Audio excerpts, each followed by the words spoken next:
I was recently sitting with a table full of entrepreneurs, and they asked me, when I told them I was all about storytelling, they said, Kiri, why should we leverage our unique story? And I couldn't help but think about this book, which I'm sure you've heard of, Start With Why by Simon Sinek.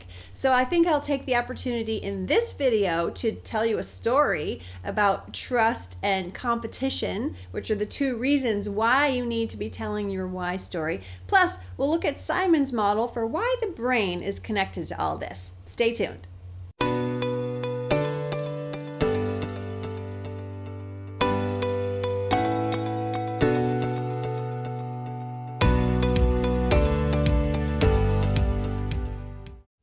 Okay, now here's that story that I promised you first, a very brief story from my own life.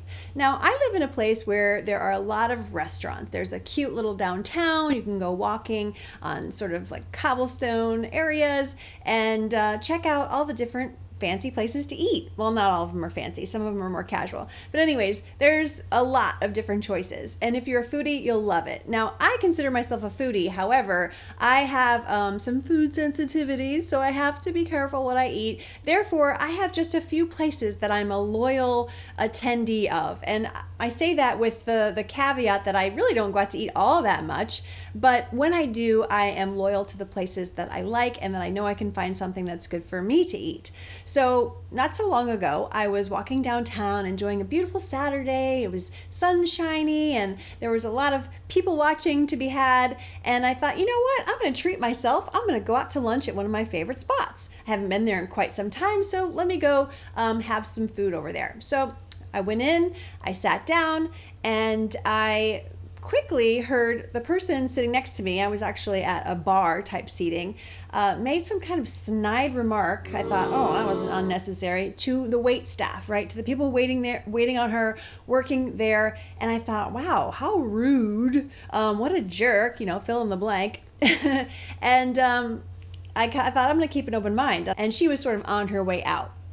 So she leaves and I start interacting with the wait staff. I put in my order, I ask a question or two, I think, and the person waiting on me initially gave me one answer, and then later the next person gave me another answer. And because I was at the bar, I had a good seat to see what was going on in the background, so to speak. And basically it was kind of a show back there. They were disorganized. They seemed to all be doing their own thing. There was no teamwork, no team environment, no specialization in one area. So everyone's running all over the place, running into each other. Like I said, it was kind of a mess. I wasn't upset with it because it was a Saturday and I was, kicked back and relaxed, but I can see how you might get frustrated. And I thought to myself, oh, if they don't fix this, if they don't form a process, they're going to be in a losing position. And nobody wants that as a business owner. So I wondered, what's going on here? Clearly, I thought it was under new management. That's my story. So let's take a look at a few slides from Simon Sinek about how we can understand what might be going on here and what the why story could do for us as a business owner. One of the things he says right away up front is the power of why is not opinion. It is biology. So this is directly related to how we think, how our brain is built, how we operate. It's human behavior, and that always fascinates me. So I wanted to just kick it off with that. So on page 56, you've got this great graphic comparing the brain, a cross-section of the brain, to what he calls the golden circle, where you have why in the center, how, and then what.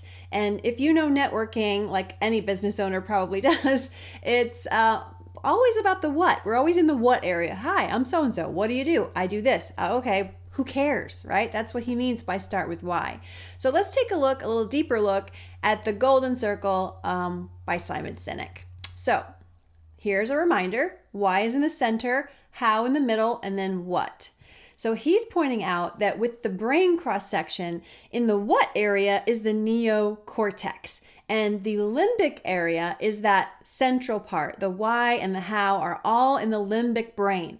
So aligning the brain with how we network, how we communicate, how we message our business, how we operate with our processes has to be connected to the why. And the reason is because the neocortex is that area of the brain for rational analytical thinking. It's all about where our thoughts are, our mind, and our language, how we form sentences, how we form words. We find that information, the what area of things, the neocortex. So you're in the networking group and you say, hi, I'm Kiri. I'm a business storyteller. Oh, what? Okay. Or hi, I'm so-and-so. I'm a CPA, or I'm a lawyer, or I'm a realtor, or whatever it is. You have a little bit of information, but it's all rational. It's all analytical. And the problem with that is that's not where human behavior stems from. That's not where our decision making stems from. That's why he's saying start with why. That stuff comes from the limbic brain, the why area, the why and the how. So the limbic is all about your feelings, your trust, your loyalty, your human behavior, what makes you do certain things, what motivates you, your decision making. There's no area for language within the limbic brain. And I think he talks about, when you ask someone, why did you marry so-and-so, or why are you in love with so-and-so, you might struggle to find the words with the language for that. That's what he means by no language is coming from the limbic brain. That's all about the feelings, the trust, the loyalty, the human behavior, the very important part of decision making. So if you're selling anything as a business owner, you're worried or concerned or paying attention to that decision-making component of your customers. What makes them decide? What motivates them to decide? And to do that, you've got to touch base with their feelings. You've got to tap into those feelings. You want to elicit trust with them and loyalty. And that's what made me think about the restaurant example, because with the restaurant example, the story that I gave you, the problem I was having is they broke my trust. When I see them disorganized, now I'm wondering, are they careful with their food preparation? If I see them, not attentive or not responding or just failing in a certain way, right? I mean, challenged, okay, failing maybe is a bad word. But if they're challenged to really just even get the basics done, then how can I trust that they are, having care with the food they're preparing? Sort of breaks it for me. Or loyalty. If I don't have a great experience, why should I be loyal? I should go to my other choice because they're more attentive to my needs or whatever. So this helps us make decisions when we tap into our customers' feelings, decisions for the good or decisions for the bad.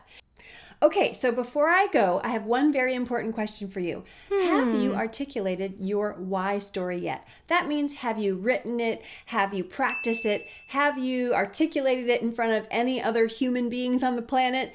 I would love to hear from you if this is something you've done or if it's something that you're looking to do. Where are you with your why story? Have you crafted it yet? Oh, and by the way, you might have more than one, and that's okay. So don't forget to leave me a comment and let me know. And before I go, I do have to say that there is a free guide at my website, uplevelc.com. And if you're ever looking for some story prompts, some story structure, it's a great guide to get you started. So go check it out, uplevelc.com. And until next time, here's to making your messages memorable and you unforgettable.